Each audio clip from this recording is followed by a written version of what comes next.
Welcome back. Our pairing today is pretty straightforward. I wanted a dark Irish movie to pair with this dark Irish beer style. Easy enough, right? I didn't want to pair any Guinness beers because they don't need my help getting people to drink Guinness. So I'm going to pair a movie with Murphy's Irish Stout instead. But what movie? There are plenty of dark Irish movies to choose from. The Irish have a grim history. It's not hard to find an Irish movie that's full of pain and suffering.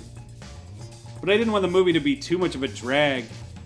That narrows it down significantly. That's why I passed on Hunger and In the Name of the Father. Both great movies, but a little too much for the purposes of this entertainment podcast. I decided to do something by Neil Jordan, who I think is the preeminent Irish filmmaker of the past 30 years or so. I can't think of anyone who surpasses him. Maybe Martin McDonagh, but I'm sure I'll get around to pairing some of his movies at some point. In Bruges, for sure. And I'm not counting Lenny Abrahamson out either. He could absolutely knock Neil Jordan out of that top spot if he keeps doing what he's doing. Room is amazing.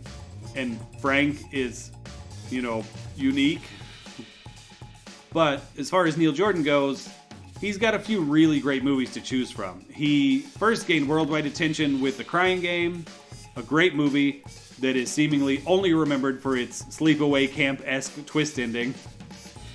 Jordan also directed Interview with the Vampire, which features one of my favorite Tom Cruise performances, and one of my favorite Kristen Dunst performances, and one of my least favorite Brad Pitt performances, for that matter. But that's just because his character is a whiny little baby vampire. Dude is able to look like 90s era Brad Pitt for all of eternity, and all he fucking does is complain about being a vampire, and how he doesn't like to kill people. Fuck you forever, Louis. But whatever. That one isn't Irish enough to pair with Irish Stout. It's just directed by an Irishman. I wanted something set in Ireland. His follow-up to Interview with the Vampire was Michael Collins, a biopic.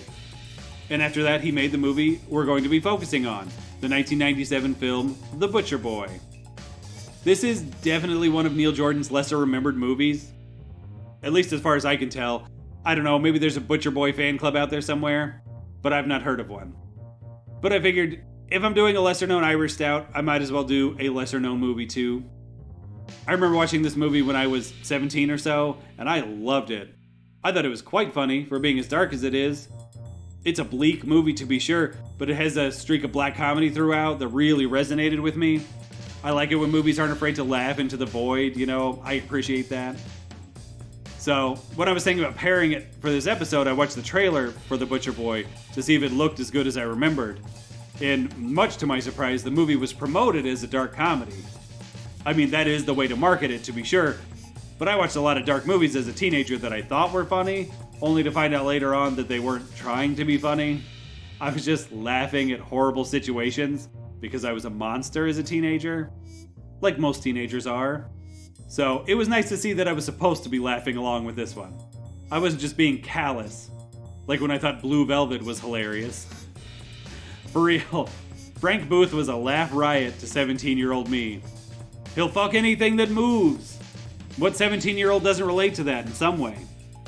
I now realize that he was a psychotic, murderous, kidnapping rapist, but at the time I was thoroughly entertained by his crazy shtick. It's a mesmerizing performance, you have to give me that at least. That's happened to me a few times. I'll rewatch a movie I saw as a young person, and my read on the movie is completely different. Some movies I appreciate more and more as I get older. Hitchcock's Vertigo, for instance. I was bored to tears by that movie the first time I saw it, but it gets more fascinating every time I revisit it. Granted, I was like 15 when I first watched it. I also tend to like Kubrick movies more and more as I go back and revisit them. I liked them before, don't get me wrong, but I appreciate more about them as I get older. But other times, I'm embarrassed that I ever liked the movie in the first place. I believe I've already mentioned Mallrats as being one of those. But there are plenty of movies that I used to like that are admittedly garbage. The original X-Men movie comes to mind. Woof. And The Boondock Saints. Fuck that stupid movie. Anyway, long story fucking short, The Butcher Boy totally holds up. It's got an absolutely fantastic child actor performance from Eamon Owens as the titular Butcher Boy. His name is Francie Brady, and he's either an overly imaginative child dealing with a dysfunctional home life, or a full-on nutcase whose grip on reality slips as the movie progresses. Either way, Eamon Owens plays Francie with the perfect blend of boyish mischief and just straight up dead-eyed psychosis. But, 12-year-old boys are all psychotic. When you throw a depressed mother and an alcoholic father into the mix, the results can be shocking. The Butcher Boy has some truly shocking scenes in it, make no mistake. It's hard to call the title of the movie out for being spoilery, but it is kind of a spoiler.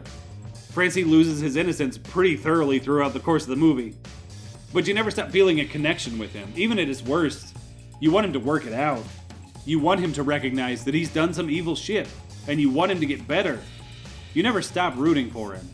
At least I didn't. You may think he's a vile little creature who deserves to be sent to prison for the rest of his life. I don't know what you're into.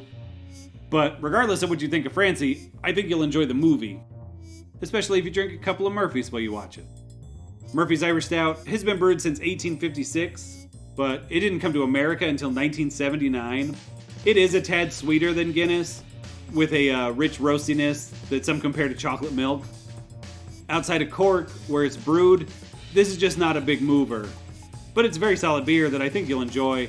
It reminds people of chocolate milk, for fuck's sake. Who doesn't like chocolate milk? And for all you strawberry milk drinkers out there, that was a rhetorical question. Pink milk is for perverts. I don't want to hear it. You're wrong, just accept it. Anyway, I get why the people of Cork are so loyal to this brand. One of the brewery's founders, James J. Murphy, was a noted philanthropist. He even saved the local economy from ruin in 1885. When the local bank was about to go under, James J. stepped in and led a venture to establish a new bank, thus preventing an economic disaster that would have bankrupted thousands of people. James J. Murphy was a hero of the people, with poems and songs written of his exploits. So, of course, people from the area are going to drink his beer. You'd have to be a real asshole not to. So, don't be an asshole. Drink Murphy's Irish Stout. And watch The Butcher Boy while you're at it. Immerse yourself in Irish culture. And if you like the movie, tell me about it on social media. I am at Beer Blockbuster on Twitter and Facebook. You can also email me at beerblockbuster@gmail.com. I wouldn't hate it if you rated and reviewed and subscribed to the show as well, but you do what you want. And as always, if you hated the movie, or the beer, or if you just hate the sound of my stupid fucking voice, please be sure to let me know about it. Blow up my social media with rage, please. Let it all out. It's not good for you to keep all that negativity bottled up. Send it my way. I love to hear from angry trolls. I guess that's it for this one. I can't think of anything else. I'll be back soon, and we can do this all over again. I think it's a facing off next time, but we'll do another beer style breakdown very soon. Until then, have a good night, you dirty little nerds.